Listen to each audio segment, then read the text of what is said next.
نبی علیہ الصلوۃ والسلام جس طرح حضرت علی سے بے پناہ محبت کرتے تھے، اسی طرح سیدہ فاطمہ چونکہ یہ چھوٹی تھی، باقی 3 بہنیں بڑی تھیں اور یہ بہنوں میں سے ان کا چوتھا نمبر تھا. اور پھر یاد رکھیے گا یہ چاروں بہنیں، بعض لوگ انکار کرتے ہیں، وہ کہتے ہیں کہ سیدہ خدیجہ کے بدن سے صرف ایک ہی بیٹی ہے جس کا نام سیدہ فاطمہ ہے. نا میرے بھائیوں، یہ بالکل غلط تصور ہے. میرے نبی کی چاروں بیٹیاں سیدہ خدیجہ کے بدن سے ہوئی. اور نبی علیہ السلام عموماً آپ دیکھیں گے جو چھوٹی بیٹی ہوتی ہے اس سے بڑی محبت ہوتی ہے، بڑی محبت. یہ ایک فطرتی عمل ہے. بیٹیاں جو ہیں وہ زیادہ محبت لے جاتی ہیں، یہ فطرتی عمل ہے.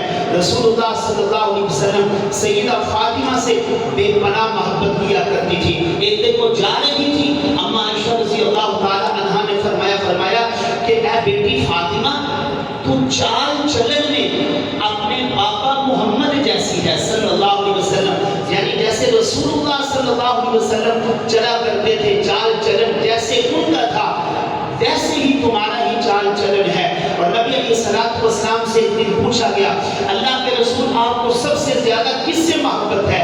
نبی علیہ الصلوۃ والسلام نے فرمایا مجھے میری بیٹی فاطمہ سے بہت زیادہ محبت ہے. اور پھر آپ نے یہاں تک فرمایا کہ فاطمہ تو بضعۃ منی، لوگوں سن لو، یہ فاطمہ میرے جگر کا ٹکڑا ہے.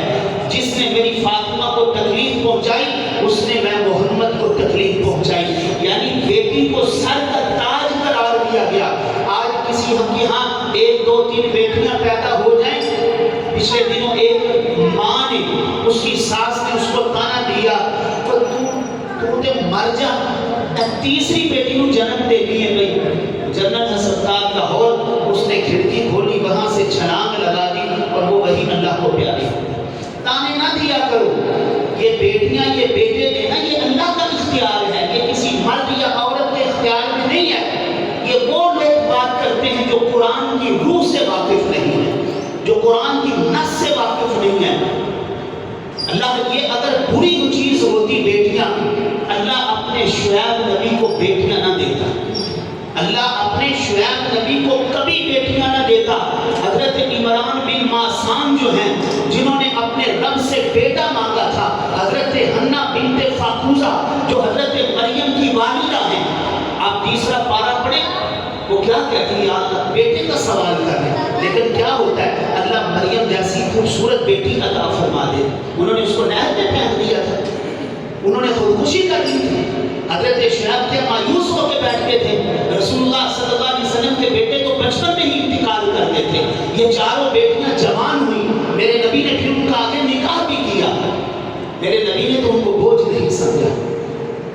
یہاں بیٹے کا تو عقیقہ کرنے کے لیے سارے تیار ہو جاتے ہیں، لیکن جب بیٹی ہوتی ہے کوئی خوشی نہیں ہے، چہرے مرجھا جاتے ہیں. ظل وجهه مسودا وهو كظيم، چہرے سیاہ پڑ جاتے ہیں. ساس تانا دینے لگ جاتی ہے، تینوں اور تو 2 بیٹیاں جب لے آئی. اللہ کا قرآن پڑھے، للہ ملک السماوات والارض یخلق ما یشاء یهب لمن یشاء اناثا ویہب لمن یشاء الذکور. وہ بادشاہ ہے، وہ بیٹیاں دے تو بیٹے دے دے، وہ دونوں ملا کے دے دے، وہ بادشاہ جو ہوا. ان ساری چیزوں کا اختیار کس کے پاس ہے بولیے گا؟ اللہ کے فرشتے لکھ رہے ہیں یہ کس کے پاس اختیار ہے. اگر اللہ کے پاس یہ اختیار نہ ہوتا تو زکریا 100 سال کی عمر میں، اللہ کے نبی ہیں، 100 سال کی عمر میں یہ نہ کہتے ربی انی وہن العظم منی واشتعل الرأس شیبا ولم اکن بدعائک رب شقیا. اللہ ہڈیاں کمزور ہو گئی ہیں، بال سفید ہو گئے، لیکن آج تک تیری چوکھٹ کو کبھی نہیں چھوڑا، تجھ سے مانگ رہا ہوں. اللہ نے پھر 100 سال کی عمر میں یحییٰ جیسا خوبصورت بیٹا عطا فرمایا. بیٹیوں کو بوجھ نہ سمجھے.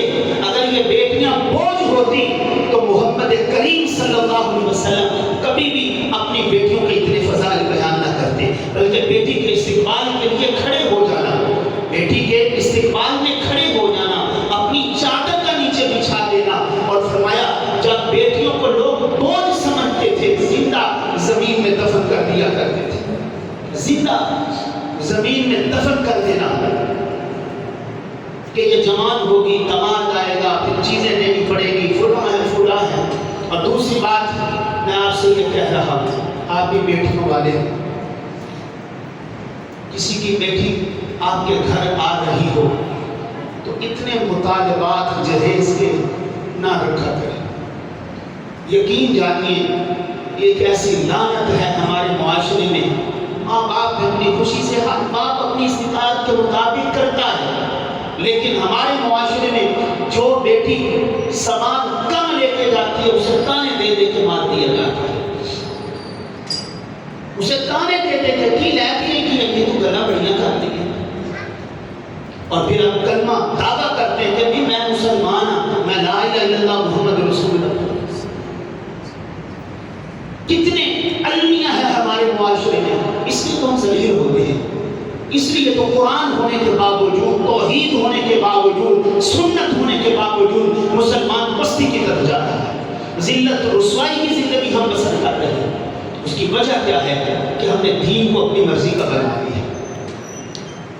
یا حاکمیت کے اوپر جب باری آتی ہے تو ہم کیا کہتے ہیں جی وہ جی میں فاطمی لکھا، وہ سب کو یاد ہے، وہ سب کو یاد ہے کہ میں نے یہاں پہ 3000 بس دینا ہے، یعنی وہ وہاں پہ حضرت وہ یاد ہے، کبھی آپ اس کا حساب لگائیں وہ آج کے حساب سے 5000 بنتا ہے، کبھی حساب لگانا یا وقت نکال کے آنا، میں آپ کو بتاؤں گا کہ کتنا بنتا ہے۔ بیٹیوں کو تانے دینا، آپ کی بیٹی جب کسی کے گھر میں جائے گی تو وہاں جب اس کو تکلیف ہوگی تو آپ کیسے تڑپیں گے، کیسے آپ بے قرار ہو جائیں گے، جو آپ لے کے ہیں یار وہ بھی تو کسی کی بیٹی ہے۔ تو ان مطالبات کو چھوڑ دیں، یقین جانیے ہم سب نے مل کے زنا کے دروازے کھولے تھے، نکاح کو مشکل کر دیا گیا، زنا کو آسان کر دیا گیا۔